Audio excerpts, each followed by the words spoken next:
folks, here it bloody is. It's the game of the summer. It's Spain. It's England. They could be just 90 minutes away from glory. Who, of course, will get their hands on the bling. We're going to get into it. All of it next.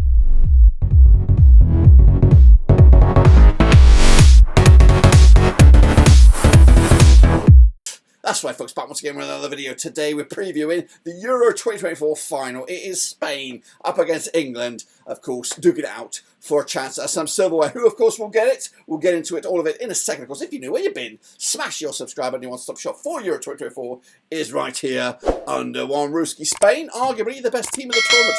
England, arguably the best squad in the tournament. They, of course, duking it out in a final, who of course will come out on top. We'll get into it in a second. Big shout out to the VIPs, they are the patrons, and of course, if you do, smash the subscribe and smash a like. Let's get into this now, of course. We ain't got much time to talk about it, but of course, it's a crunch final, a big one, a heavyweight one, with of course a nation that's not too far away from regular success in Spain against the nation that's starving, you know, desperate for some success, and that is of England. Let's take a look at how these nations got to this final, and then of course we'll talk about the game itself then, starting with Spain coming at you, qualified as Group A winners in the qualifying campaign.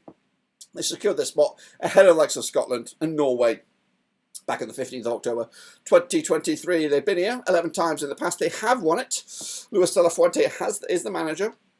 And of course, they have the star man of Rodri. Or you could say Yamal has been realistically the star, not only of Spain, but the tournament as a whole. Youngster, come on the scene, burst on the scene. I didn't know too much about the kid, but guess what? We all know about him now. But Rodri has been quoted as a star man. Group B was their venue. They had 5-4 on to win the group, 12-1 on to qualify. And at the start of the tournament, they had odds at 8-1 to lift the trophy. My expectation was a quarter-final finish, but guess what? I'm eating those words right here, right now. This has been their resume so far. Pretty much stellar in the group stages. 3-0 win over Croatia on the opening day. They followed that up with a 1-0 win over Italy, and they completed the group stages without conceding a goal after they beat Albania 1-0. Into those knockout stages we went, and we saw a spirited Georgia give Spain a bit of a wake-up call, but ultimately Spain came out on top 4-1 win. Then the big crunch clash of the game of the tournament, realistically, two heavyweights dragged into did it go to extra time? I think it went to extra time. Spain coming out on top. Marino with a last-minute winner,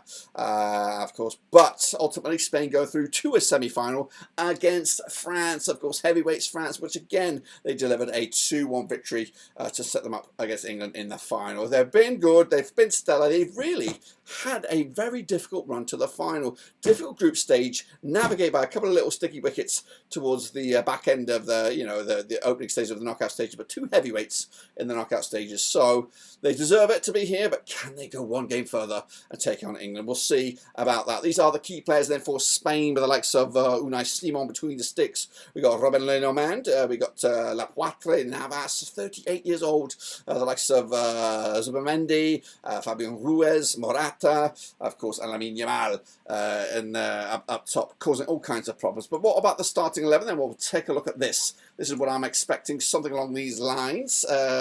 We have Unai Simon, Marc Cucurella, Romain Normand, we have Le Poitre, Carvajal, Rodri, Fabian Ruiz, Nico Williams, Morata, Yamal. Now, Pedri is on there. I get it. I put it on there. It's just laziness on my part, but just stick Dani Olmo in there. He's been the player scoring the goals, top goal scorer, in amongst the likes of matey boy Musiala from Germany, and of course Cody Gakpo from the Dutchlands. Yeah, stick Dani Olmo in there. He deserves to be in there, and of course he will, of course, be a headache for these boys. Who are these boys? I am talking about England. That's right, and they're of course coming at you right here, right now. Let's take a look at how they got to this point. Qualified as Group C winners ahead of the likes of Italy, amongst others. They qualified on the 17th of October 2023. Been here 10 times in the past, and they're managed by the waistcoat Gareth Southgate. Star man has been Jude Bellingham, who's got a couple of goals to his name. Harry Kane, though, also a level top goal scorer alongside Dani Olmo with 3 goals this competition. They were in Group C with their odds at 5-2 on to win it, 25-1 on to qualify, to win the whole thing at the start of the tournament with 10-3. Of course, my expectation was a semi-final exit, but guess what? They're here. They've gone to the final. And to be honest with you, I think they do deserve it. They've not been playing spectacular. You can argue the English faithful have been very much vocal on that. And Southgate's had to navigate some torrid abuse to get to this point. But yet another final, back-to-back Euro finals. Can he now make that step towards glory? And will that actually secure him another crack at the World Cup? That's, of course, a dubious a quandary for the English fans. Of course, negative football, but it's got you to this point. It's not been stellar, but hey, this is their resume so far. Taking on Serbia opening day with a 1-0 win. They followed that up with a 1-1 draw against the Danes, and then a 0-0 draw against Slovenia. Not pretty, not spectacular, but of course got on over the line as group winners. They then followed that up with a 2-1 win over Slovakia, a penalty shootout victory against the Swiss, and a last gasp winner against the Dutch to go through to Spain and the final over in Berlin. That's right. So let's take a look at the key personnel then for England. They've been with Pickford between the sticks. We've got John Stones there. We've got Declan Rice, Jude Bellingham. We've got Adam Wharton, of course, legend. Hasn't really had a kick in the game, really. Phil Foden, of course, Harry Kane and the like. What about, of course, the starting 11 then for the Three Lions? Well, I'm going to go with something along these lines. Of course, going with that back three. We're going to go with Pickford. Konza will be replaced by Gay there. We have John Stones, Kyle Walker, Saka, Maino, Declan Rice. I would love to see Cole Palmer in there, Phil Foden, Harry Kane and Jude Bellingham. That's my prediction. I don't expect the gaffer will go with that. And to be honest with you, he's not my gaffer. Remember that. I'm half Scottish, half German. And of course, that will all come into play in just a little minute where I'll give you my thoughts about this game. Anyway, let's take a look at the match itself. Coming at you at the Olympic Stadium in Berlin. We have Francois L'Exterieur, the referee for this game. We have De La Fuente, the dugout for the Spanish. We have Gareth Southgate in the dugout for the English. Now, these two nations have played each other 14 times since 1950. There's been 6 wins apiece and there's been 2 draws. Spain, 100% form for them at the moment. Meanwhile, England, 83% form for them as well heading into this. Most recently, this match, they played back in October 2018. It was a 3-2 win for the English. Prior to that, though, Spain were on a nice good run. Of course, just 1 loss against England over the last 4 matches.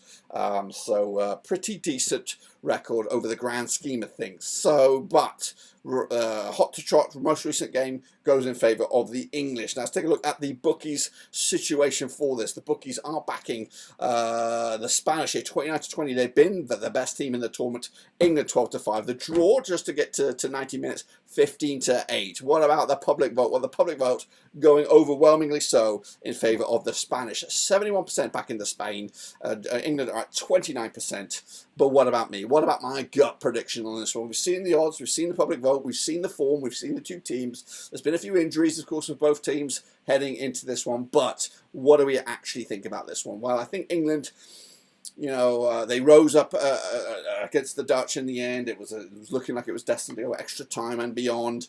And they've just not really clicked into gear. Don't get me wrong. I think that there's a team in this English setup. And I think arguably, you need to lose this game. I think, let me go big picture for just 1 second. I think, listen to me, English, this is for your own saviour here. I think Southgate's giving you good memories, get to semi-finals and finals and all that. But if he wins this, you're going to have another 2 years of boring football. Whereas, if he loses this, there is a chance he could be replaced and you might get a more adventurous manager to take this group of players another level, and you'll get not only success, but you might get some attractive football along the way. And not think you're going to get, you might get success with Gareth Southgate. You might win it. You still might win it boringly, but yeah, what's the word? Domino effect him another contract to go into the World Cup and of course take this boring setup to win the World Cup, which might be nice. You might enjoy that. But I think realistically, you got a good bunch of players. I think you realistically need the right coach to make it not only successful football, which he has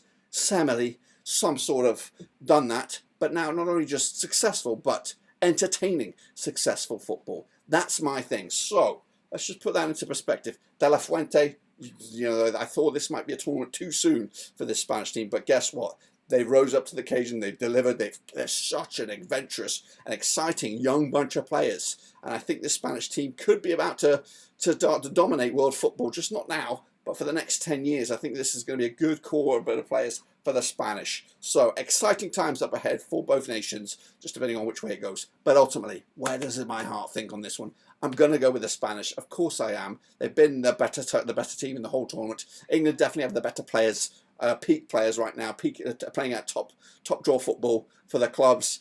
and of course probably deserve a bit of success, but the Spanish have been the better side, so I am going to back the Spanish on this one. 2-1 win in the end, take it to the house, reclaim a bit of glory, and of course continue the painful grudge for England moving forward. That's my take. Let me know your thoughts and opinions down below. We look forward to the match itself. Subscribe, smash the like, catch you later, but until then, we're done.